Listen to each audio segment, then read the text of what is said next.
Bonjour et bienvenue au Portrait professionnel, le balado où on tente de clarifier différentes professions du marché du travail. Aujourd'hui, on rencontre Jessica Valence, directrice des services pédagogiques du pensionnat du Saint-Nom-de-Marie. On discute avec elle de son quotidien professionnel, mais aussi d'un projet innovateur que son équipe et elle instaurent dans leur école, dans une perspective d'hyper-personnalisation des études. Jessica Valence, bonjour. Bonjour. Ça va bien? Ça va très bien, merci. Donc, on se rencontre aujourd'hui pour parler de ton métier. Veux-tu me dire qu'est-ce que tu fais dans la vie? Alors, ce que je fais, mon titre, Oui. c'est d'être directrice des services pédagogiques au pensionnat du Saint-Nom-de-Marie. Puis en parallèle, tu es doctorante. Effectivement, en gestion de l'éducation. En gestion de l'éducation. Parfait. Fait que quand tu rencontres quelqu'un pour la première fois, puis que la personne te demande « Ah, Jessica, qu'est-ce que tu fais dans la vie? » Puis que tu réponds ce titre ou ces titres, qu'est-ce que les gens imaginent habituellement que tu fais? En fait, je vais même préciser qu'habituellement, quand on me pose la question, je dis simplement directrice d'école. Mm-hmm. Parce que c'est plus simple, parce que ça donne un référent aux gens, puis que service pédagogique, plusieurs personnes ne savent pas qu'est-ce que ça mange en hiver. Fait que même en partant, tu vulgarises même le titre. Même le titre. De ce que tu fais. Fait que quand on vient à voir leur réaction, Oui. qu'est-ce qu'ils voient habituellement dans directrice d'école? En fait, c'est assez éloquent, je dirais. Et les gens ont tout de suite une image mentale d'un directeur d'école. C'est vieux, c'est méchant. Et là, ça cadre pas parce que je suis une jeune femme. Alors déjà, il y a une dichotomie entre ce qu'ils perçoivent puis ce qu'ils voient. Et là, ensuite, il y a justement l'idée de « Oh, wow! Hey, si j'avais eu une directrice comme ça! » Et pas longtemps après, il y a « Mais est-ce que t'es méchante? » Mm-hmm. Parce que là, on voit pas Jessica, mais c'est une femme qui a pas l'air très méchante, puis qui a pas l'air très... puis tu me corriges si c'est une perception qui est fausse, mais qui a pas l'air très imposante au niveau comme écrasant. Non, je pense que j'ai l'air d'une personne accessible. C'est vrai. Donc, rapidement, on se demande, bon, ben d'accord, peut-être que tu es jeune et cool, mais en fait, est-ce que tu n'es pas en arrière de tout ça très méchante? Effectivement. Puis parce qu'on associe beaucoup le rôle de directeur d'école au rôle de la personne qui va sanctionner, qui va rencontrer les tannants, qui va mettre des punitions. Alors, c'est ça. C'est vraiment dans l'idée populaire, là, c'est ce qu'on perçoit. Et je t'entends masculiniser le terme à chaque fois à directeur d'école. Est-ce que tu te le fais dire souvent que c'est surprenant que tu sois une femme dans ce poste? De moins en moins, parce qu'en général, dans le monde de l'éducation, il y a beaucoup plus de femmes que d'hommes, là. Moi, je pense que c'est juste pour généraliser. Ouais. Puis un peu peut-être cette caricature là, de l'homme bedonnant méchant qu'on rencontre quand on a fait un mauvais coup. Là. Oui, qui a les cheveux blancs. Toujours. Important. OK. Donc, ça, c'est l'image que les gens peuvent avoir. Si maintenant, je te demandais de me décrire un peu simplement, qu'est-ce que tu fais? Alors, qu'est-ce que je fais dans la vie? Déjà, je suis pas directrice adjointe. Dans les écoles, parce que moi, je suis dans une école privée, les rôles sont un peu différents par rapport aux écoles publiques, mais quand même, les directions de service aux élèves, les directions adjointes ou les directeurs, justement, d'école, habituellement, ils vont rencontrer justement des élèves, vont faire des suivis avec des élèves, vont être les premiers intervenants après les enseignants à avoir des interactions avec les élèves et leurs parents. Tandis que moi, mon rôle, c'est assurément pas d'être sur cette première ligne-là. Mon rôle, c'est vraiment en plus de travailler avec les directions adjointes pour regarder l'école de manière beaucoup plus globale, je dirais. Je vais travailler avec les enseignants, je vais accompagner plus les enseignants dans leur pédagogie, dans les programmes de formation, dans tout ce qui est les règles ministérielles, les programmes d'études, etc., puis m'assurer que l'école respecte les lois par rapport au programme de formation de l'École québécoise. Fait qu'on est dans une deuxième ligne un peu stratégique, puis un peu comme de vérification, hein, de maintenance, de maintien. Assurer la qualité des services éducatifs. OK. Concrètement, qu'est-ce que ça implique comme type de tâche? Si on regarde ton agenda dans une semaine, qu'est-ce qu'on pourrait retrouver?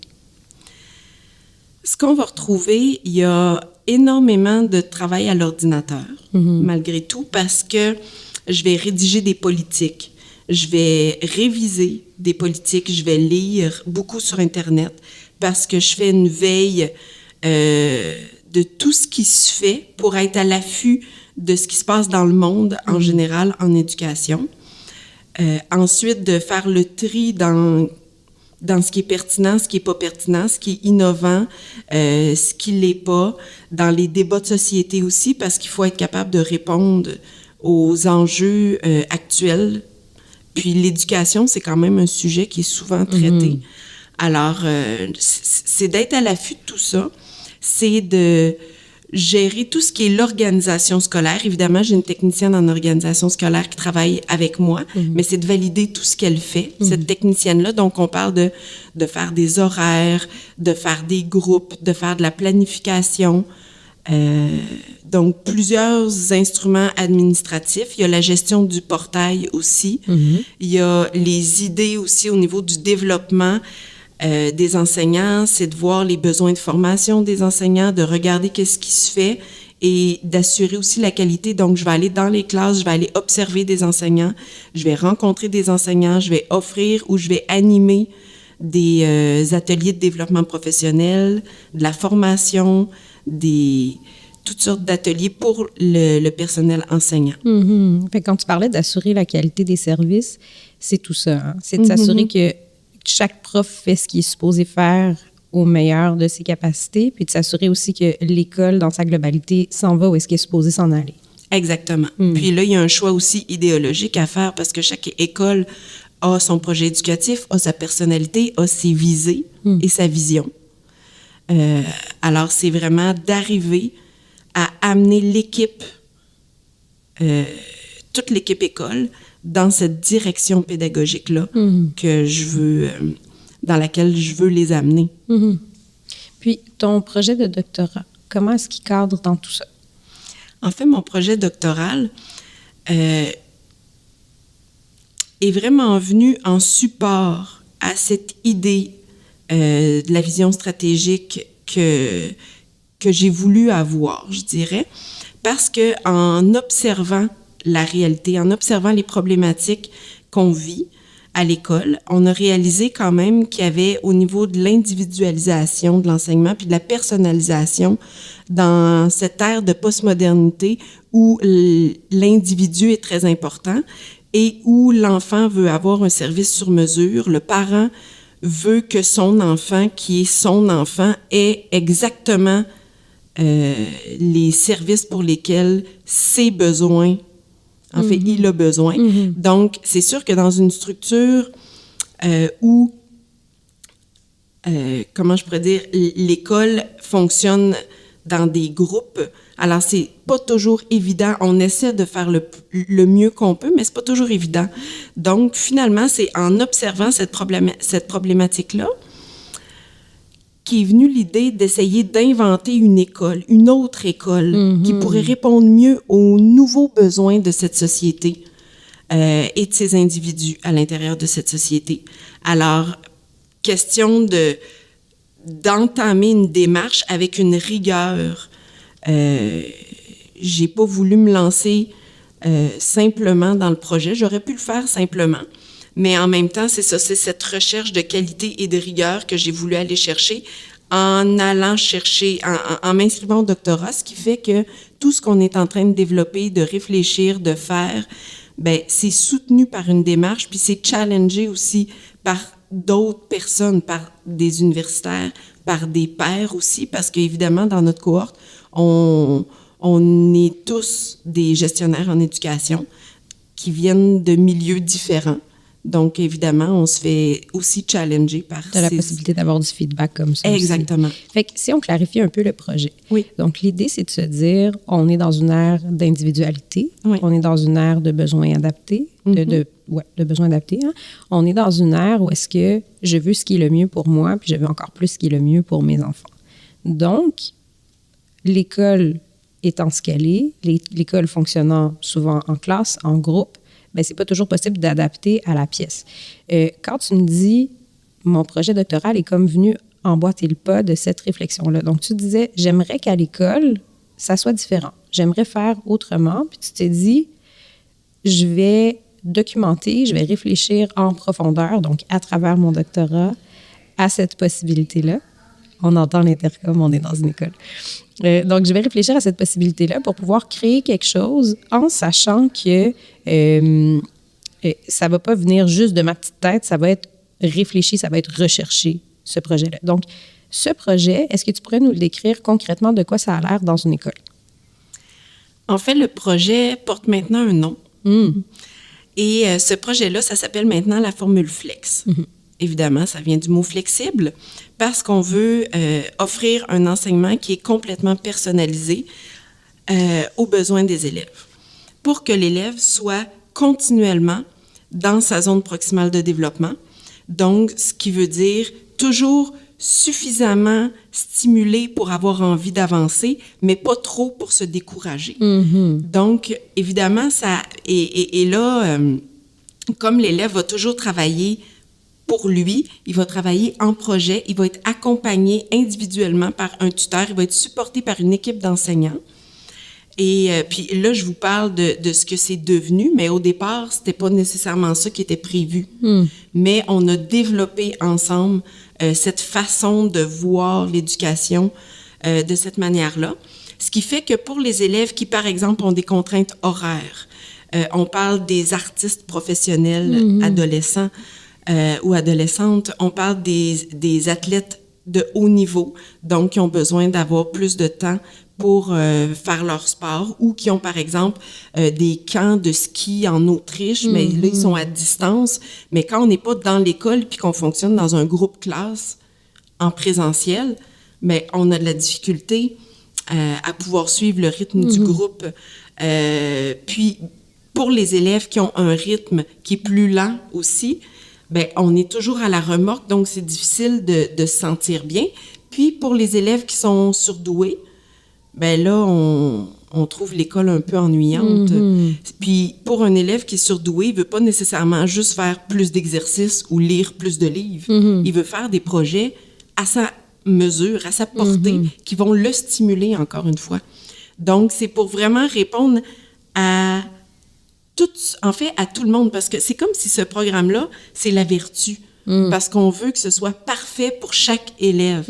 Donc là, pour le moment, on cible vraiment les élèves pour qui le système actuel répond moins à leurs besoins spécifiques. Mais en même temps, dans un meilleur des mondes, c'est une formule qui s'adapterait complètement à chacun des individus, même l'élève qui est dans la norme, dans ce système-là, serait de toute façon toujours dans sa zone proximale de développement à lui aussi. Fait que concrètement, comment ça se traduirait dans l'horaire d'un élève? En fait, l'élève n'a pas d'horaire. OK.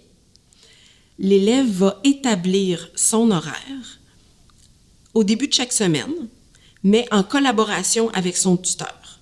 OK.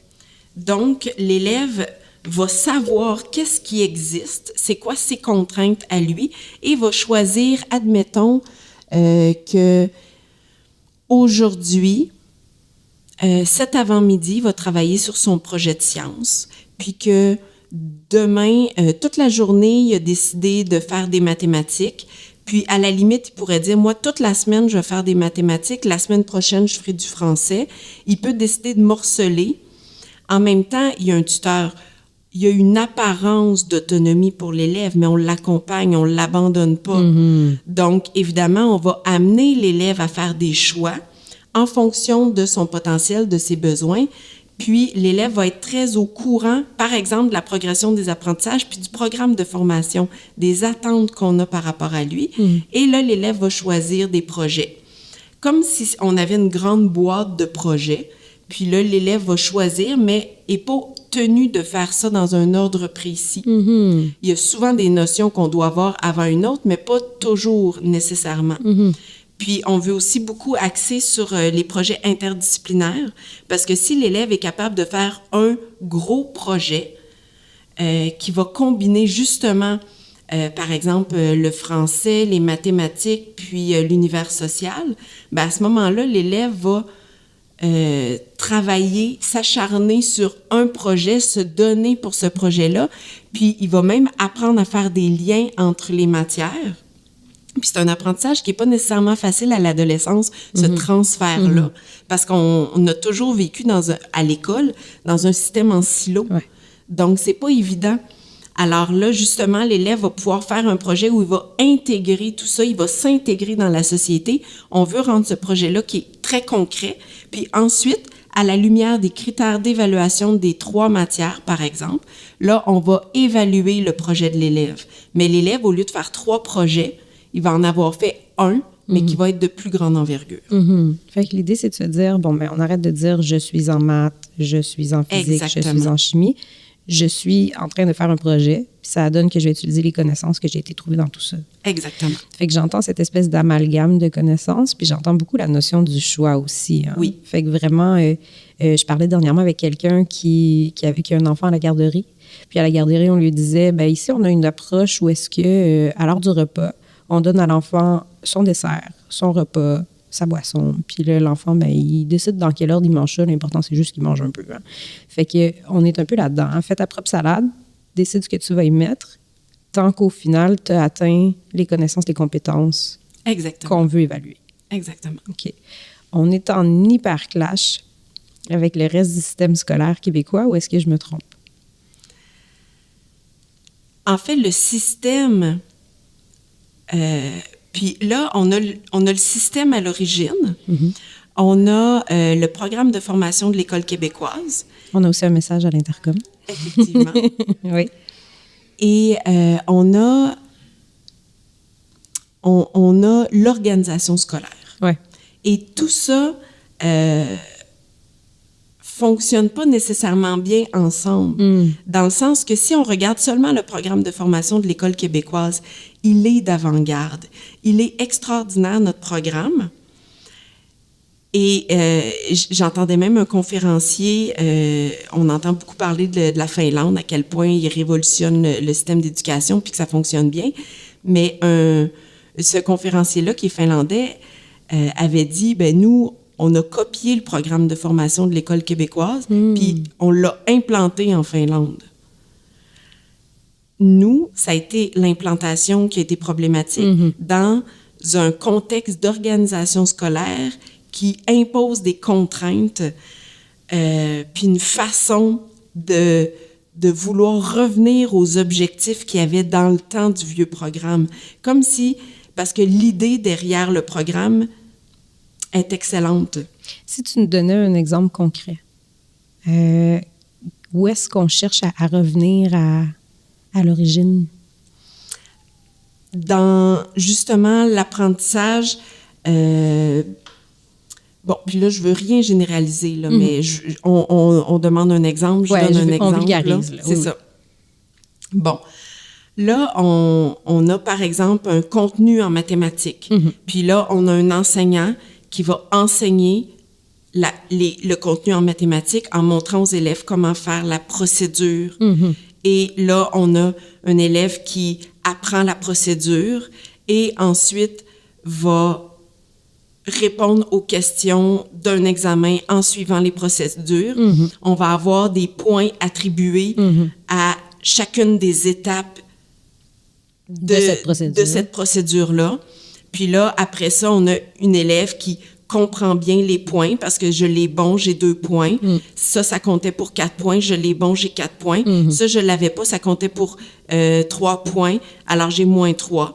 Et là, on a des parents ensuite qui regardent ça, puis ils ont vécu dans ce système-là et ils comprennent ça. Donc, ils sont contents parce qu'ils ont une compréhension du système. Il y a une grande cohérence. Là. Oui. Le parent, l'enfant, tout le monde fait le même truc. Tout le monde comprend. Ça y est, tout le monde est heureux. Voilà. Or, notre programme de formation de l'École québécoise a voulu justement enlever ces pondérations-là et enlever cet apprentissage on a un contenu, on transmet de façon magistrale le contenu ou de façon explicite en faisant des exercices. Et ensuite, ce qu'il veut, le programme de formation, c'est vraiment d'amener l'élève à comprendre au-delà, devenir compétent, pas connaissant, mais à devenir compétent, donc à voir de façon beaucoup plus globale, puis il inclut les compétences métacognitives de l'élève pour que l'élève soit en mesure de savoir qui il est, qu'il soit capable de se comprendre, de savoir c'est quoi ses forces, ses faiblesses et de faire des choix en fonction de chacune de ces matières-là, de manière un peu, je dirais pas clairvoyante, mais au moins évidente. Et justement, ensuite, quand on met à l'élève, parce que vraiment, honnêtement, là, on a des outils qu'on utilise, mais on a l'impression qu'un examen, c'est un outil qui est parfait. Mais l'examen comme tel, c'est un être humain qui l'a créé, cet outil-là. Là. Fait que c'est pas parce qu'on met des points puis que c'est clair que c'est nécessairement bon ou que c'est mieux. Parce que entre 77% puis un 78%, j'aimerais ça que n'importe qui puisse nous expliquer vraiment dans la compétence de l'élève qui est mieux. Parce que là, on est en train d'évaluer ce que l'élève, à ce moment-là, a représenté. Mais il suffit que l'élève a toussé ce matin-là, puis qu'il était plus ou moins, ou qu'il y a une mini-distraction qui fait qu'il a oublié de mettre une virgule. Est-ce que l'élève est vraiment moins compétent? Alors là, ce qu'on évalue, c'est pas nécessairement toujours la bonne chose, tandis que l'enseignant qui voit l'élève travailler, qui est capable d'avoir une rétroaction de comment l'élève comprend, comment l'élève réfléchit, à ce moment-là, on va donner des cotes de compétences. Donc, un élève qui se démarque, qui est vraiment au-delà, il répond aux attentes, mais il dépasse les attentes. Un enseignant a une expertise et l'enseignant, comme il envoie beaucoup d'élèves, est capable de déceler ces élèves-là. Est-ce qu'il est capable de dire, est-ce qu'il vaut 77, 78, 82? Là, puis oui, on fait des examens quand même parce qu'on va chercher, on collecte toutes sortes de traces. Mais au bout du compte, quand on arrive dans un bilan, ce qu'on veut, c'est pas juste un calcul mathématique arbitraire. Puis moi, ce qui me désole, c'est quand j'entends des enseignants qui disent « Ah, c'est vraiment plate, l'élève a eu 82, mais il vaut pas ça. Mais si l'élève vaut pas ça, pourquoi il y a eu ça? Accident de parcours, ben un enseignant n'est pas en train d'être un mathématicien, en fait, même pas un mathématicien, mais n'est pas en train simplement de produire un résultat mathématique à force de combiner des notes. Il est là pour poser un jugement professionnel sur l'état de développement de compétences des élèves. Alors, à ce moment-là, s'il ne vaut pas ça, ben on ne lui met pas ça. Donc, c'est comme de se donner les moyens pour pouvoir faire cette évaluation-là de manière, j'ai envie de dire humaine, j'ai envie de dire globale. Vraiment. On est un peu là-dedans. Oui. Okay. Mais en même temps, c'est difficile à saisir, puis c'est difficile à comprendre parce que tout le monde a son passé. Oui. Et comme ce passé-là était basé sur un ancien programme de formation, ben on n'est pas prêt à changer. Il y a comme quelque chose un peu... c'est des racines, hein? Ça a toujours été comme ça. Puis si je la comprends plus, l'évaluation de mon enfant, mais comment je fais pour l'aider?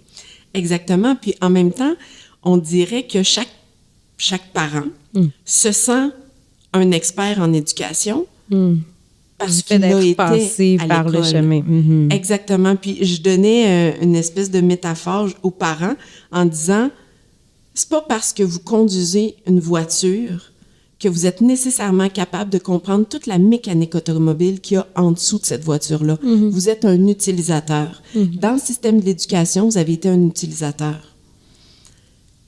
Mais il y a une expertise qui est à développer parce que quand on enseigne, on sous-estime en fait, je pense, la nature du travail des enseignants parce que les enseignants doivent vraiment essayer de comprendre comment fonctionne chacun de ces petits cerveaux-là. Il y a des généralités, mais ils ont des particularités. Et il faut qu'ils arrivent justement à vulgariser à l'élève une façon qui, pour lui, va l'amener à devenir plus compétent dans quelque chose. Donc, il y a quelque chose de très psychologique dans ce que les enseignants doivent faire. Et c'est la même chose parce que juste l'art d'évaluer, et j'appelle ça un art, parce que c'est d'une complexité, mais qu'on essaie de ramener ça à quelque chose de compréhensible. Puis de faisable. Oui. Quand on parlait d'organisation puis de réalité, là, ils sont 30 dans une classe ou ils sont plus parfois. Il faut que je vulgarise pour chacun des petits cerveaux. Il faut que j'évalue chacun des cerveaux aussi. Puis il faut qu'au final, tout le monde en ressorte le plus gagnant possible. Exactement. Ça m'amène à ma prochaine question. Qu'est-ce que tu dirais qui est ton plus grand défi dans ce projet, mais aussi dans ton travail? Si, mettons, je te pose les deux questions. Mettons, par rapport au projet, c'est quoi ton plus grand défi actuel? Par rapport à la formule flex, je dirais que le plus grand défi, mais parce que là, on est à un moment, je dirais, charnière, parce qu'on va implanter le projet pilote l'an prochain. Donc, le plus grand défi, je pense qu'il réside dans la qualité de ce qu'on va être capable d'implanter. En même temps... Un peu, pardon, je t'interromps, mais oui. un peu comme ce que tu me décrivais. Hein? L'idée du plan scolaire québécois était géniale. L'implantation a été difficile. Oui. On en est là pour la formule flex aussi. Exactement, parce que la réflexion, elle a été faite. Puis elle s'appuie sur ce qui se fait un peu partout dans le monde. On n'est pas en train de réinventer le monde, mais on le fait à notre image aussi. Donc, cette implantation-là, comment elle va se vivre concrètement, c'est, je crois, le défi qu'on va avoir pour l'année prochaine. Puis dans ton travail? Dans mon travail, vraiment, c'est d'amener les gens à évoluer dans un système où c'est difficile d'évoluer. Parce que, justement, c'est un peu ce que je disais tout à l'heure, mais comme tout le monde a son passé, tout le monde a une conception, alors là, il faut briser des conceptions et il faut que les gens voient cette différence, voient la plus-value et voient la portée de ça concrètement, tout en tenant compte de leur individu et des relations avec les autres, de la compréhension des autres, des relations humaines qui vont justement jaillir, je dirais. Et il y a tout le côté émotif, parce qu'on est dans l'émotion, on est en train de parler d'être humain là, en éducation. Fait que quand tu dis l'évolution, c'est dans ce contexte, c'est d'accepter le changement? Oui. Oui, c'est d'accepter le changement, puis d'accepter que c'est pas parce que nous, comme adultes, on est passé par quelque chose, puis au final, on s'en est sorti, on est devenus des adultes. Pourquoi changer? Ça a fonctionné pour moi, pourquoi ça fonctionnerait pas pour mon enfant? Fait que c'est pas parce que je connais pas ça que c'est pas bon. Exactement. Donc, d'oser. Oser aller vers cette voie peut-être un peu méconnue ici, pour l'instant. Vraiment. OK.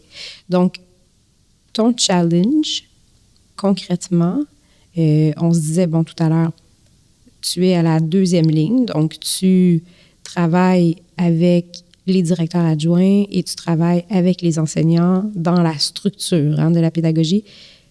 Ça peut ressembler à quoi comme type de challenge dans cette on s'entend, là, c'est une foulée énorme là, qu'on ne retrouve pas partout. Fait que la résistance, j'imagine, il doit en avoir, oui, au niveau des parents, au niveau des jeunes, mais aussi à l'interne.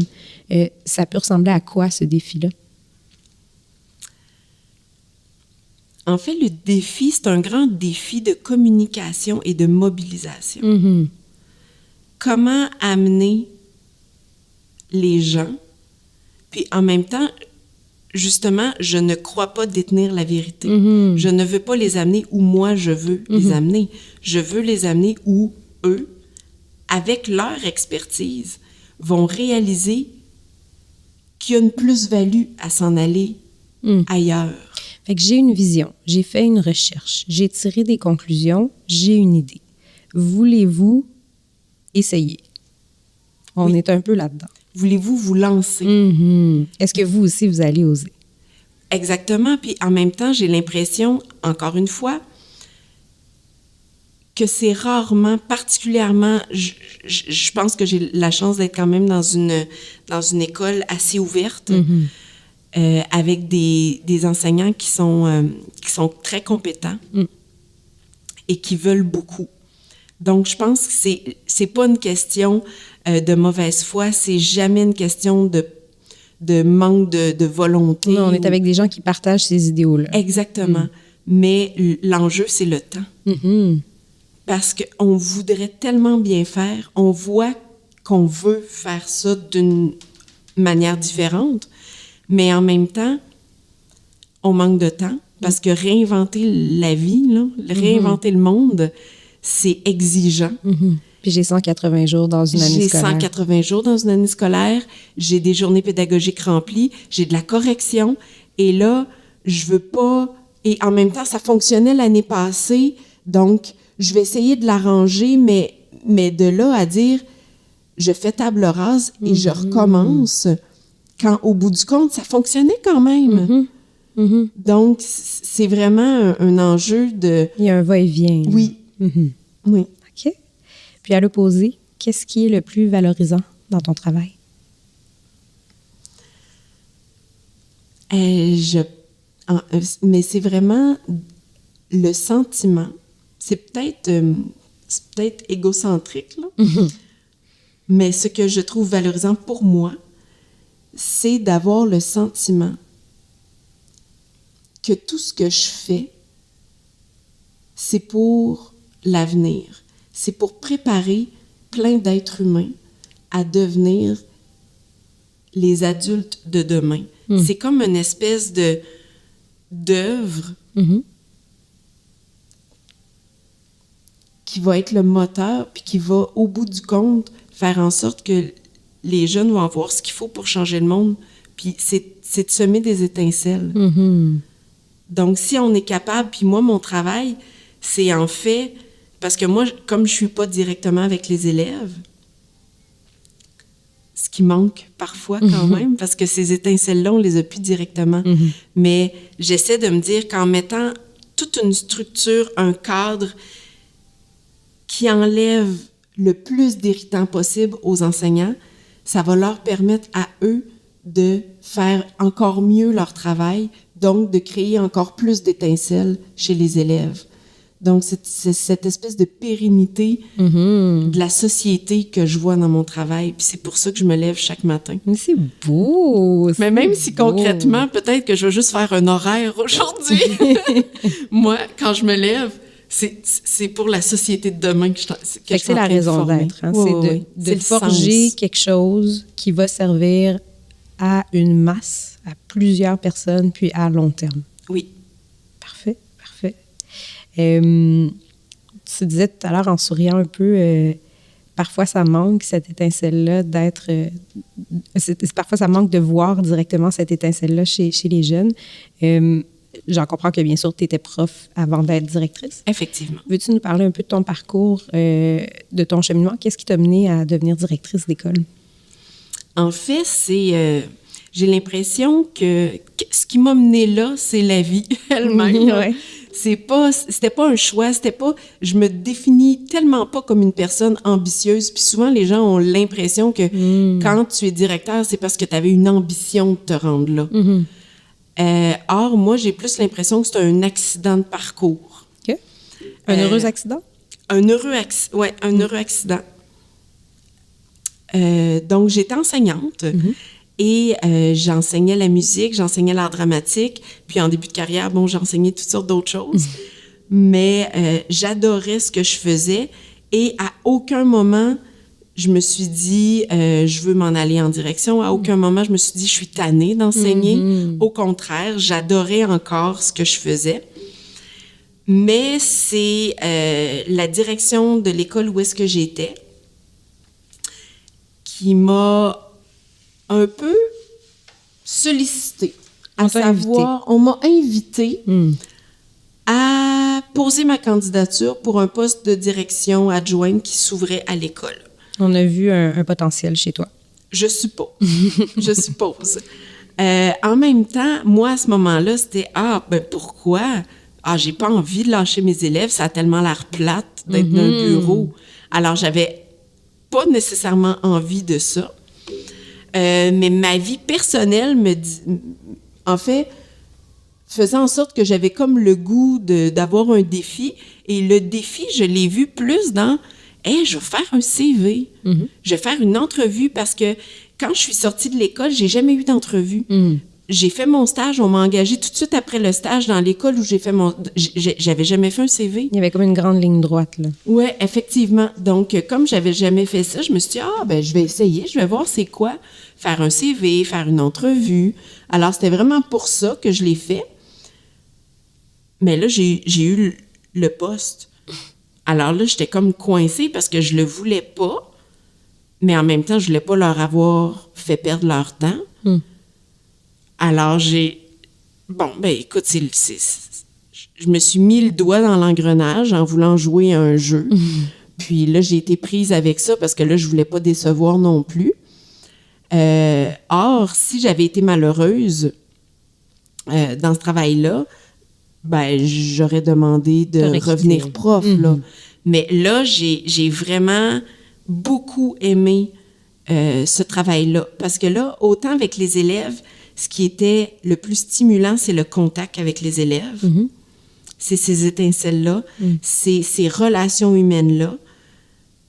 Mais au niveau intellectuel, j'avais moins de challenge. Tu sais, d'avoir des discussions avec des enfants de 12 à 17 ans, c'est intéressant, mais au niveau intellectuel d'adulte, c'est autre chose.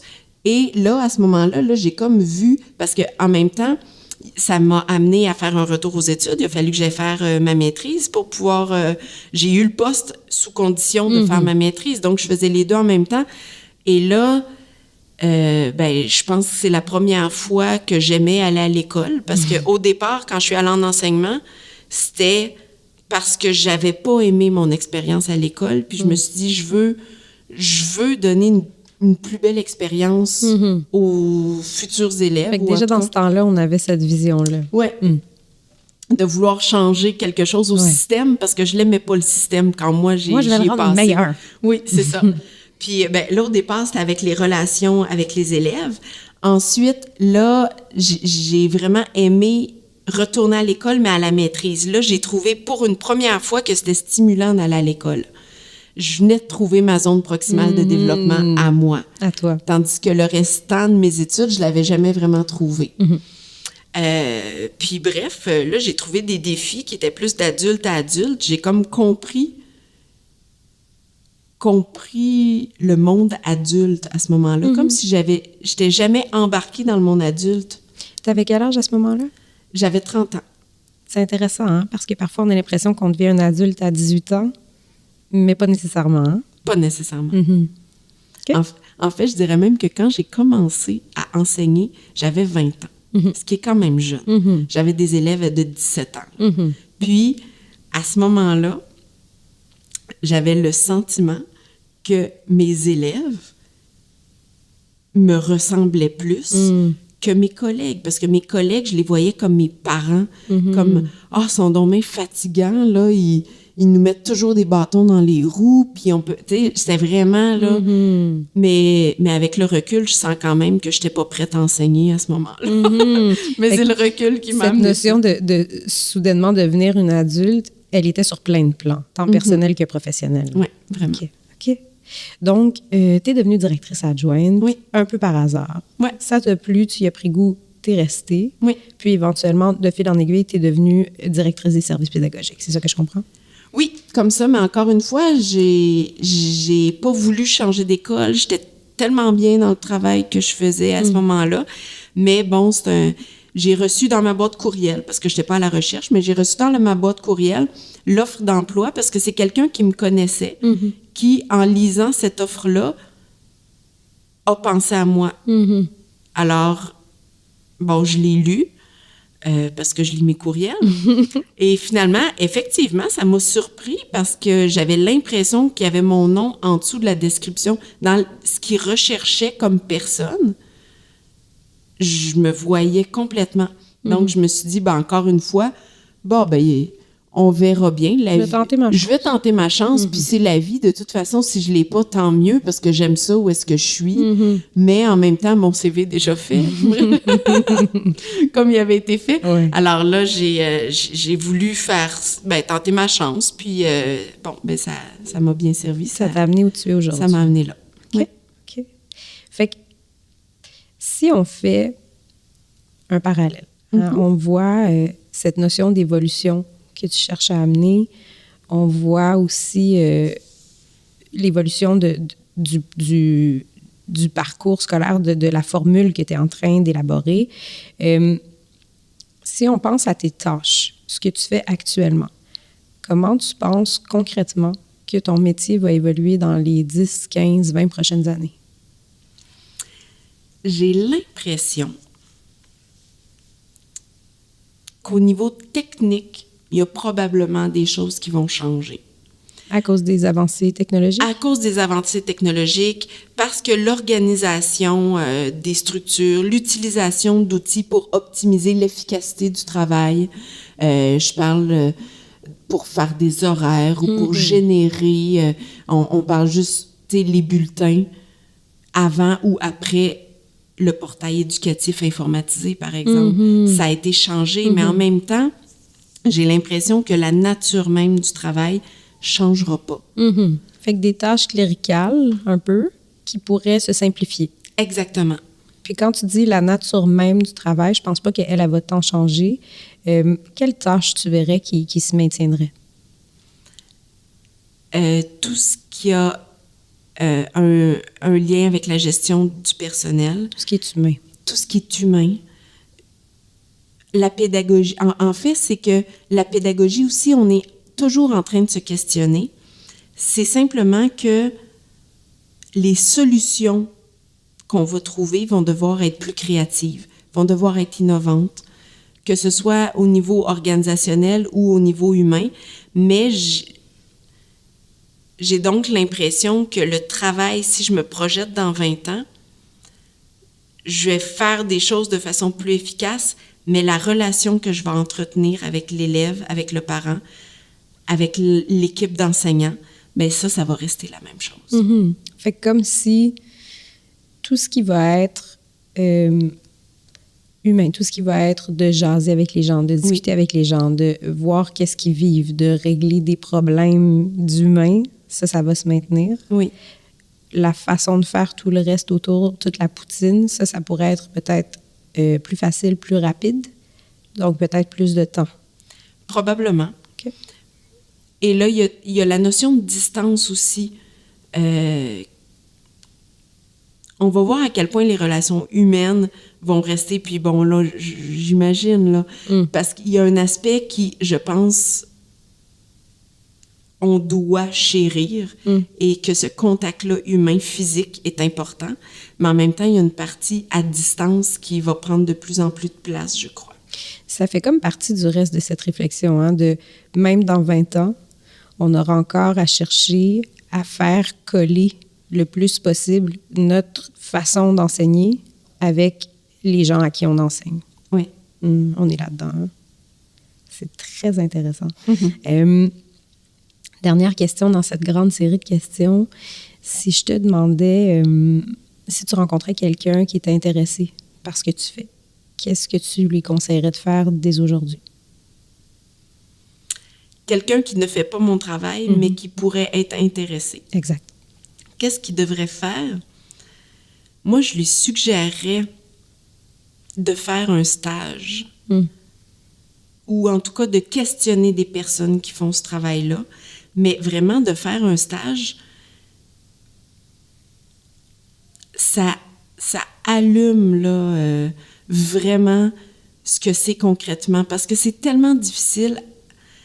Puis même comme prof, puis je me souviens, moi, quand j'étais prof, parce que forcément, il faut que ce soit un enseignant qui pourrait avoir cette aspiration-là, parce que c'est nécessaire, à mon sens, d'avoir été enseignant pour ensuite faire de la gestion en enseignement. Mais on rencontre toujours un mur entre ce qu'on voyait comme enseignant de la direction et faire le travail de direction. Et ce mur-là, on le rencontre soit quand on change, sinon quand on fait un stage, puis nous, on l'offre là, à l'école, les stages en direction pour les enseignants. Et vraiment, j'ai le sentiment que ça répond. Ça donne une idée, un aperçu de ce que ça peut être concrètement. Et il y a des gens qui vont savoir à la fin du stage, c'est pour moi, c'est pas pour moi, ou c'est pas pour moi maintenant. Donc, d'aller voir c'est quoi ce gap entre ma vision de la chose puis la réalité. Oui, parce que c'est très différent. Puis je pense que tant qu'on n'est pas dedans, on le voit pas. Sur ces belles paroles, Jessica Valence, merci beaucoup, ça a été super intéressant. Bien, un grand merci à toi aussi. Merci à notre invité et merci à vous d'avoir écouté cet épisode des Portraits professionnels. Pour plus de détails sur cette profession, visitez notre site internet au www.saltoconseil.com.